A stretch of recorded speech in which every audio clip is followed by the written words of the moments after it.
news tonight. The Prime Minister gives the go-ahead to a public inquiry into the blood scandal. A toddler dies following a crash in Scunthorpe and remembering a Barrow legend. And later in tonight's programme, I'll be talking to Glenn Jensen and George Wythe about Project Blythe. Before that, Kevin Smith on how your vote could make all the difference to winning a national award.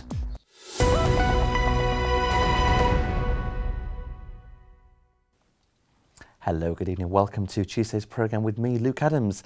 First tonight, a public inquiry into the contaminated blood scandal has been announced by Prime Minister Theresa May today. It comes after the Hull North MP Diana Johnson made the request in Parliament yesterday. More than 2,000 people died during the 70s and 80s after they were given blood products that were infected with hepatitis C and HIV. The inquiry will look into claims of a cover-up amongst health officials. More information has been released today about the victim of a crash that happened in Scunthorpe. Humberside Police has confirmed that a one-year-old girl died in the incident. It happened last Friday afternoon. A grey Renault Kangoo van collided with the toddler on Southfield Road. She was taken to Scunthorpe Hospital but died of her injuries. Police are appealing for witnesses to help with inquiries. The fight against homelessness in Hull and the East Riding is taking to the road on board a new coffee van. The Hull Homeless Community Projects are hoping to be able to help more people by going to see them. Andrew Smith, the founder of the charity, says their number one aim is to tackle social isolation. We'll bring you more of that story when we can. A statue depicting the inventor of the chronometer, John Harrison, now has a sculptor. Marcus Cornish, an award-winning sculptor, was selected by the Better Barrow Committee to bring the sculpture of Harrison to life. He was chosen amongst a variety of other sculptors. Terry Millam, chairman of the committee, says the statue is all about raising the profile of the man himself. Yes, indeed. We have whittled down our list and chosen Marcus Cornish, who is a sculptor based in Sussex, and has a track record of producing really very fine heads, busts and statues. He's a portrait sculptor, if you like. Main thing we were looking for was how far the figure would represent John Harrison, not just what he looked like, because we know a bit about that, there's one portrait to go on, but also how far did it represent his character. And we did specify a few characteristics like his tenacity, his ability, his genius as well, the fact that he got to grips with this problem and would not let it go. There'll be a longish term project to raise funds, which we're confident we can do, and during that process Marcus will be working both in his studio down in Sussex, but he has also said he would like to involve the children at the school by coming up and talking to them about the process, getting them to understand how such things are made, and that would be really nice, because we already have a very good relationship with John Harrison School here. So it's, it would be quite appropriate for Marcus to get to. Memories of one of Hull's best-loved music stores are being revived at a new exhibition.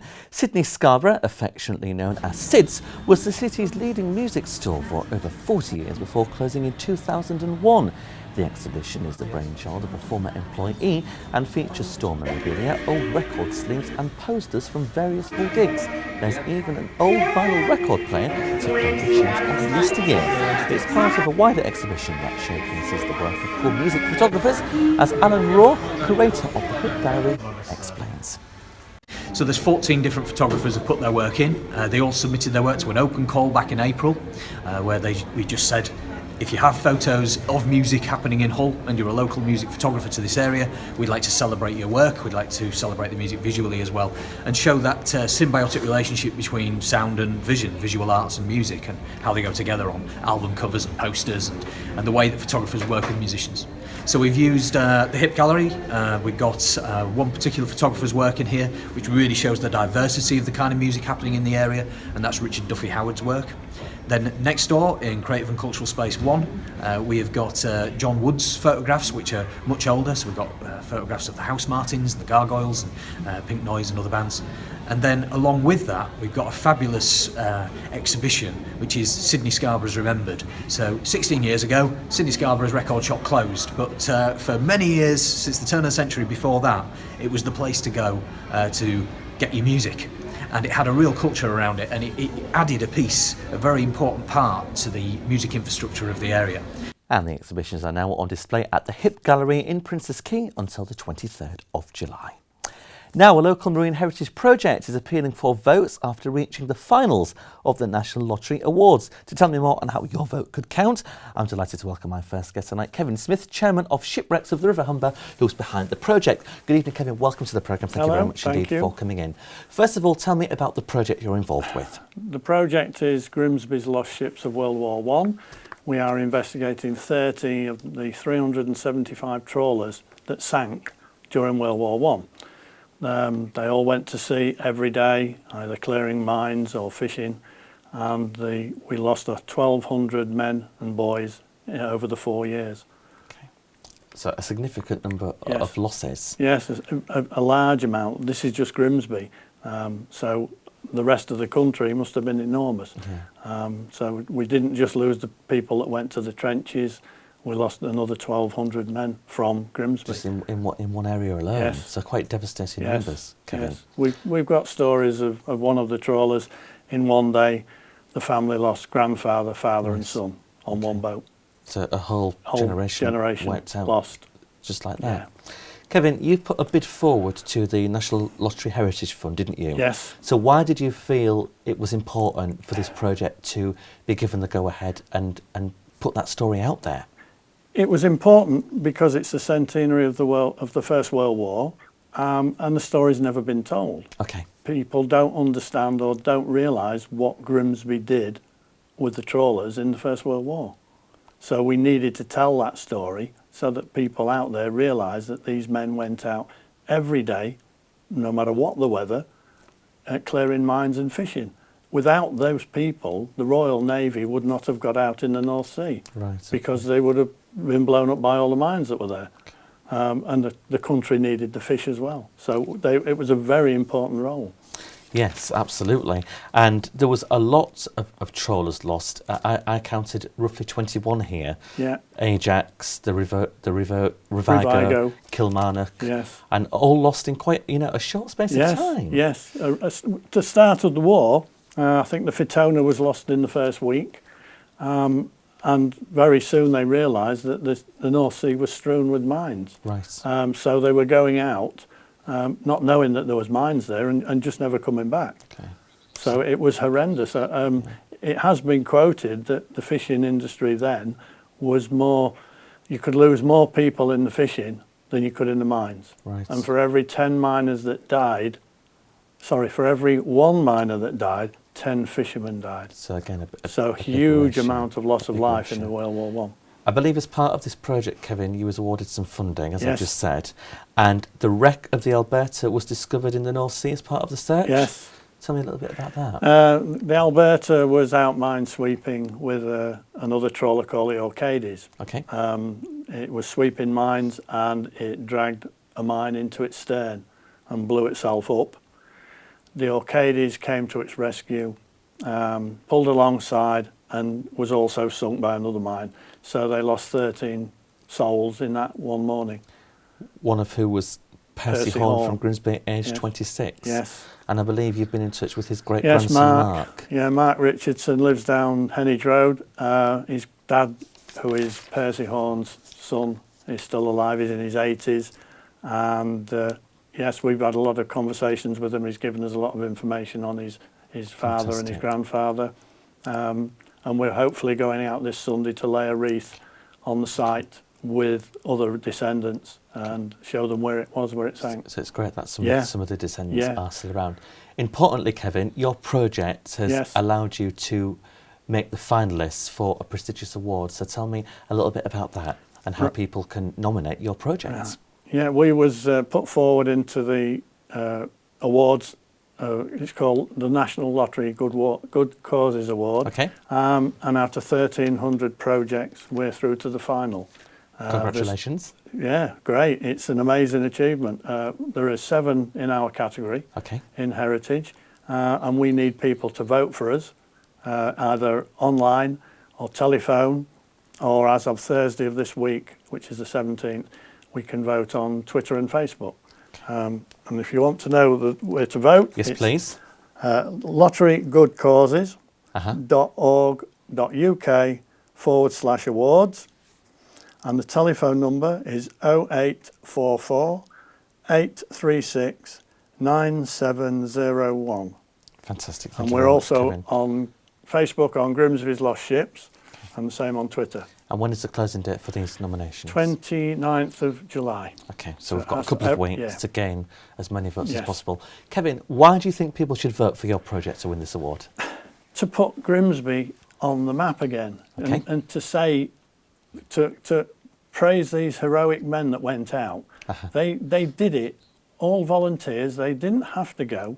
They went out, and we need to recognise that they were very brave, and that we need to say that yes, this is worth doing. Wonderful. And we need your votes. Kevin, I wish you all the best with the award. Thank you very much for coming in this Tuesday evening. Time for a break now. So to come tonight, Community Beats in Grimsby, and I'll be talking to Glenn Jensen and George Withy about car racing in Hull.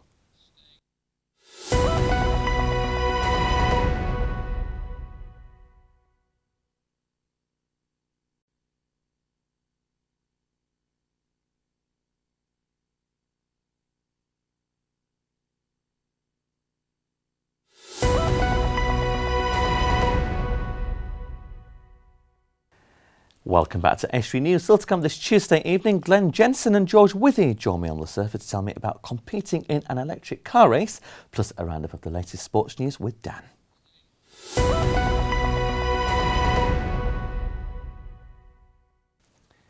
The history of Lincolnshire's airfields will be remembered at an inaugural event this weekend. The Aviation Heritage Festival will celebrate the 8 airfields across northern Lincolnshire and focus on the aviation history of the area from World War I to the present day. There will be a special fly-past for visitors by the BBMF Hurricane as part of the day's celebrations. It takes place on Sunday at Skydive Hibblestow. Over £140,000 has been made available for community and environmental projects across Yorkshire and Lincolnshire. The East Coast Community Fund, launched by Dong Energy in December, is part of the community engagement programme for Dong's Hornsea Project 1 and Racebank offshore wind farms. Those set to benefit from the pot include Bridlington Rugby Football Union Club and Tetney Playing Field and Village Hall Association. They've both been awarded £30,000. Workshops encouraging young people to express themselves musically are underway at the Warehouse in Grimsby. Community Beats is a new project devised by community arts organisation Climb 4 Limited. The workshops see participants playing a variety of musical instruments in order to encourage their creative flair. They are open to 7 and 16-year-olds and take place at the Warehouse every Tuesday evening from 6 o'clock. Climb 4's Managing Director Sarah Haggerup says the workshops are about giving young people a creative outlet. We've just started a project called Community Beats. It's in partnership with Foresight, and we're delivering it here at the Warehouse on Tuesday evenings at 6 till 7:30. It's a music workshop, and the idea is that we explore lots of different instruments. We do some rhythm work, we learn some skills, we maybe learn a few of the instruments. You don't have to be able to play an instrument. The idea is that we just use the music to have fun and be as creative as we can, really. Climb 4, as a company, is an expressive arts organisation, but we use it as a therapy to promote health and well-being. And we realised, we did quite a lot of research and realised that, particularly in schools, the music curriculum is getting rid of. That they're not doing as much music and as much creativity within a school environment. So they're missing out on that ability to be able to express themselves freely. So we wanted to give children that opportunity, really. We're providing these classes to use music as a creative outlet. music, dance, all those kinds of expressive arts can be such a good way for people to reduce stress, have fun and just enjoy something without the pressure of thinking they're doing an exam or they've got to learn something because next week they're learning something else. And whereas this is just free and just people enjoying music.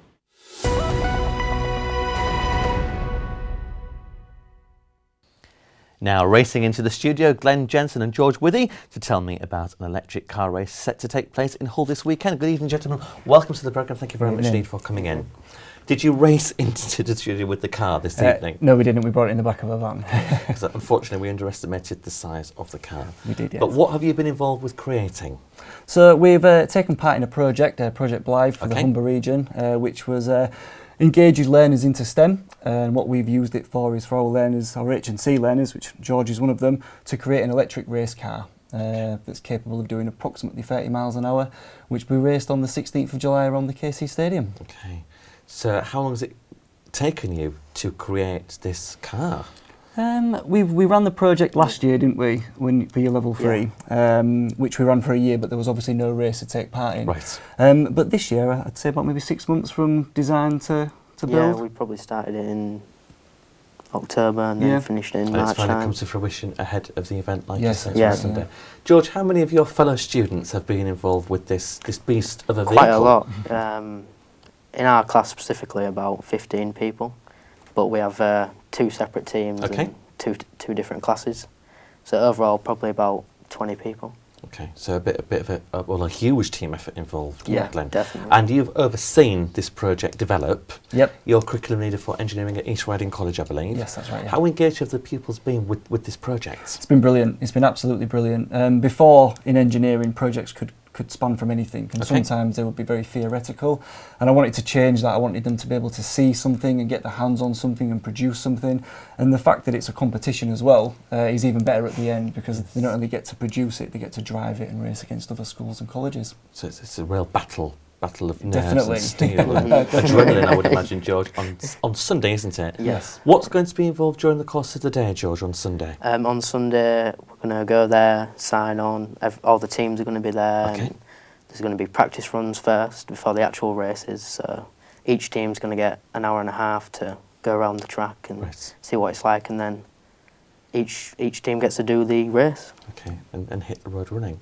Yep. And then obviously the prize ceremony at the end. Yeah. Okay. So what is the ultimate prize?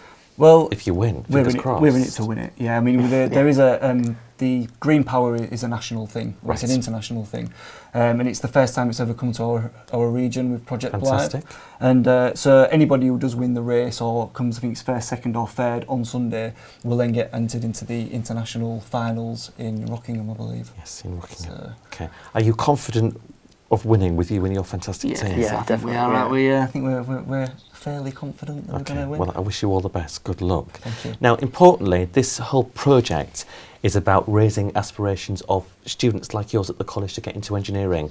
Very quickly, how important is that subject? Massively. There's a huge skills shortage that will be hitting us within the next 5 to 10 years, where predominantly the engineers of the past that are in industry now will be retiring, and there's a really big gap that we need to fill with young people. And projects like this, it gets them into STEM, it gets them believing in it and seeing the progression routes and the careers that are out there. Gentlemen, good luck for Sunday. Thank you very much indeed for coming in. Thank you very much. Now here's Dan with all the sport.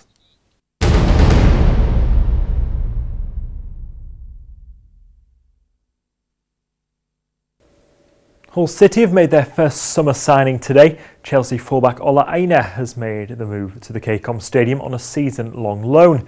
The 20-year-old is a versatile defender and has been at the London club since the age of 12. He made 3 substitute appearances in the Premier League last season and has represented England at under-16 level right through to under-20s. He says he's excited to start the next chapter of his career and has already met up with his new teammates as they head off for a pre-season training camp in Portugal. They're spending a week in Albufeira, where they'll face Oxford United, Bristol Rovers and Benfica in friendlies. Elsewhere today, Andy Dawson has taken on a new role at Scunthorpe United. The former Iron and Hull defender has been appointed as their new professional development phase coach. It's part of a wider reshuffle as the club look to improve their youth setup with the aim of achieving Grade 2 Academy status. Neville Burberry has taken the position of Head of Academy Coaching and Coach Development, working under Academy Manager Tony Dawes. Also at the Iron today, Rory Watson says he's looking forward to returning to his hometown when United visit York City, which is tomorrow. They continue their pre-season at Bootham Crescent, coming on off the back of their 6-0 weekend win over North Ferriby. And Watson says he's looking forward to seeing some familiar faces. Meanwhile, the aforementioned North Ferriby are in pre-season action over the next 3 evenings. The side made up of mostly academy players and trialists will play at Brigtown tonight and Barton on Thursday, while the first team host Leeds United tomorrow. Grimsby Town are in action tonight too.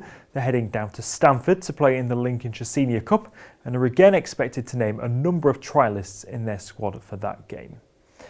Rugby now, and Robert Hicks has been named as the referee for Hull FC's top 4 clash with Leeds Rhinos on Friday night.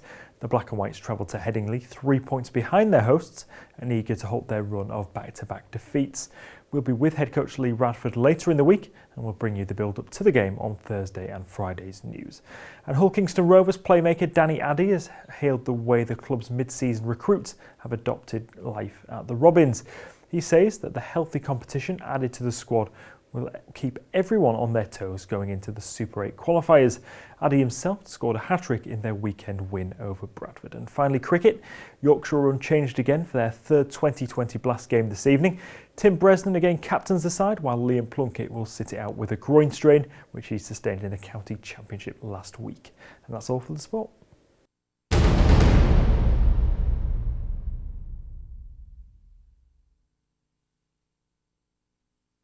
Thanks very much, Dan. That's it for tonight, I'm afraid. As always, if you have a news story, then please visit our Facebook or Twitter pages or email news@estuary.tv. Phone our news desk, Grimsby 01472315553, or write to us at the usual address. As always, we look forward to hearing from you. On tomorrow's show, I'll be catching up with Paul Wymont on how his 1500-mile cycling challenge went, and Karen Griffiths on silver celebrations for a local hospice. Until then, have a great Tuesday evening from all of us here. Good evening.